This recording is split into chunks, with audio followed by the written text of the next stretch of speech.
So it was just last week we saw mortgage interest rates head down for the second week in a row. A Freddie Mac survey found the national average for a 30-year fixed loan was 6.19%, which is a half a percentage point lower than it was this time a year ago. Will this bring some people off the home buying sidelines? And how much could this spark Arizona's real estate market? On a Money Monday, let's check in with our favorite econ professor, Evan Taylor, with the Eller College of Management at the University of Arizona.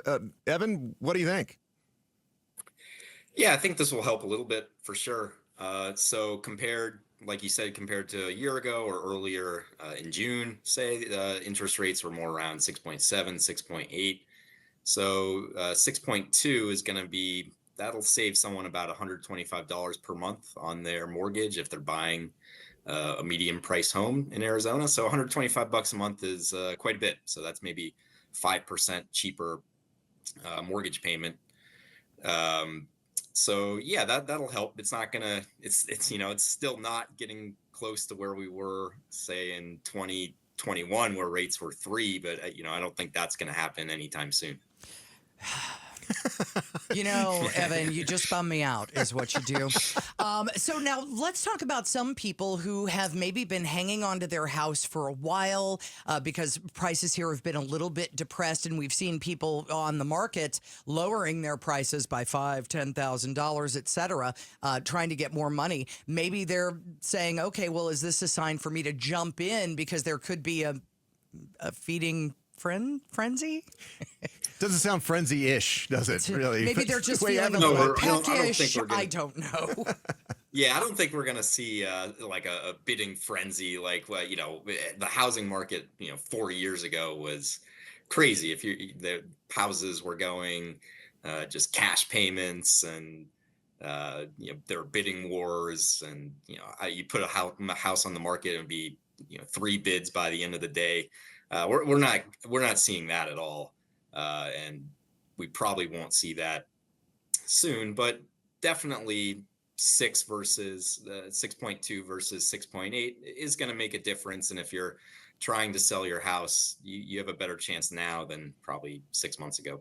I suppose the good side of this slower real estate market has also meant that we don't have companies coming in and buying up like what seems like entire neighborhoods, right, to try and flip them or turn them all into, rentals. So I guess that's kind of a positive as well for the, what most people perceive to be a negative is a slower real estate market, right?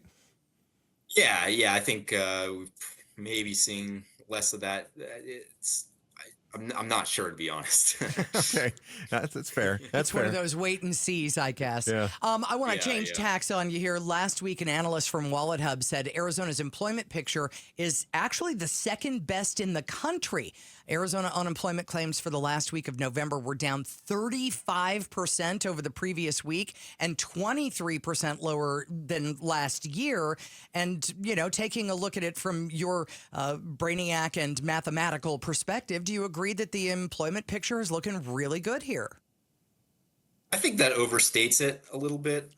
So the unemployment claims can be, they jump around a lot from week to week. This is also measured over Thanksgiving, and those claims tend to fall quite a bit every year because I think people are less likely to file during Thanksgiving week because they're doing other things, or maybe they're less likely to get laid off.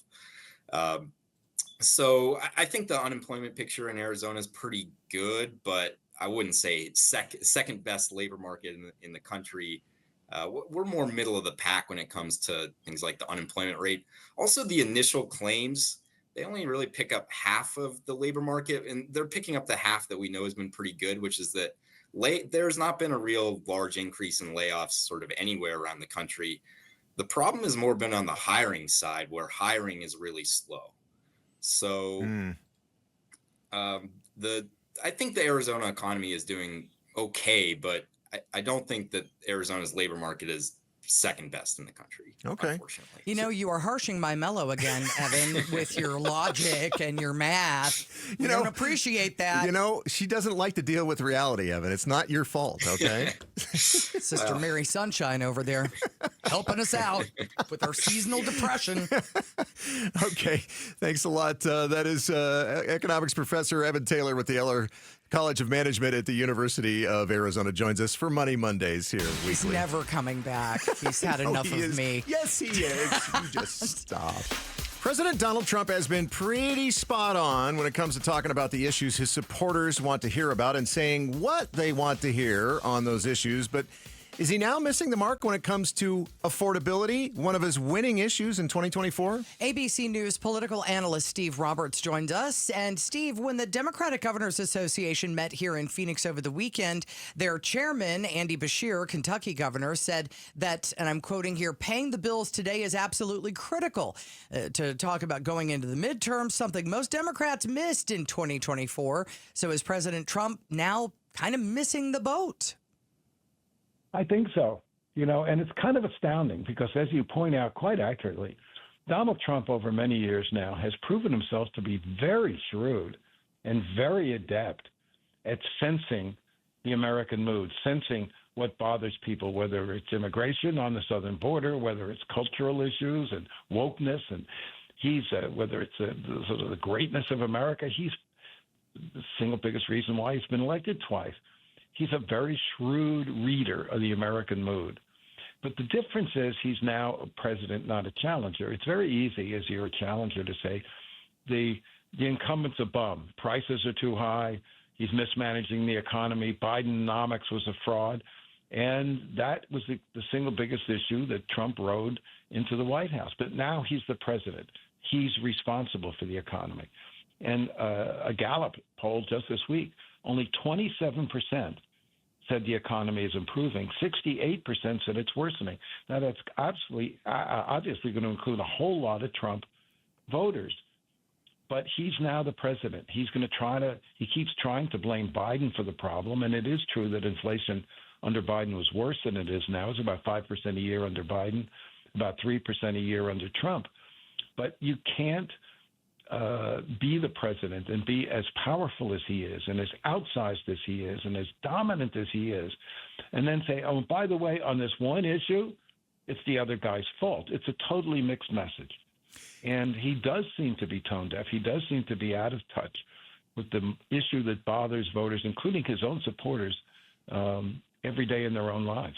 So how should he go about discussing affordability in a way that doesn't make him look bad but still resonates with Americans? How does he walk that fine line, Steve? It's a very good question, and he's going to try to do it tomorrow because he's going to be giving a speech in Pennsylvania.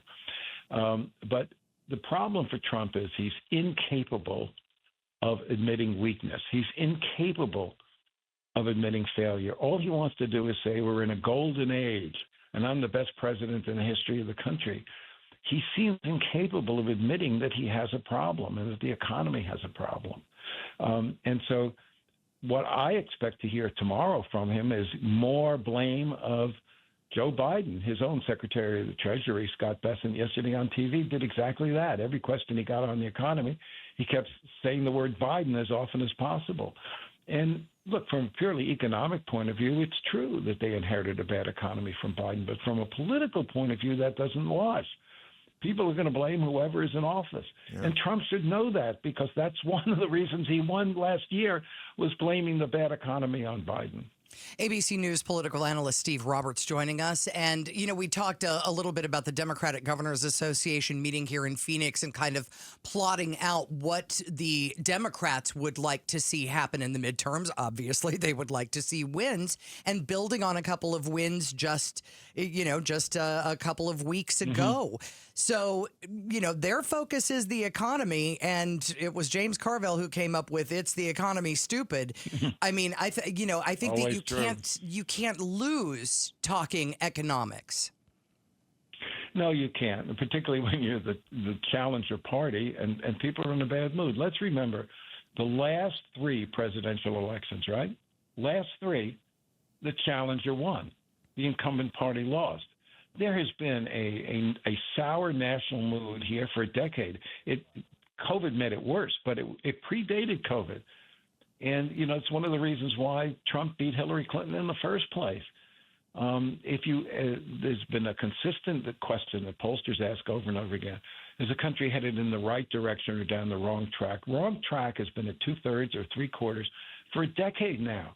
There's nothing new about this. And so whoever is the challenger can say it's time for a change. And whoever's the incumbent is back on his heels because he's got to defend a status quo that a lot of voters are disillusioned with. And it make it worse is the fact that for Trump and the Republicans, in 20 of the last 22 elections, that's a lot, the incumbent party, the president's party, has lost seats in a midterm election. That's partly because a magnetic and an effective campaigner like Trump brings in a lot of marginal voters in a state like Arizona who then don't vote 2 years later. But it's also true that every successful president, makes promises they can't keep. And voters start getting a little disillusioned. And this is a classic case facing the Republicans of Trump making promises about a golden age of economics. And as that Gallup poll shows, Americans just don't believe him. And that's the disconnect that's really hurting Republicans right now. All right. Thanks a lot, ABC News political analyst Steve Roberts. Thanks for watching Arizona's Morning News. Click to watch more from KTAR News and hit the button in the middle to subscribe.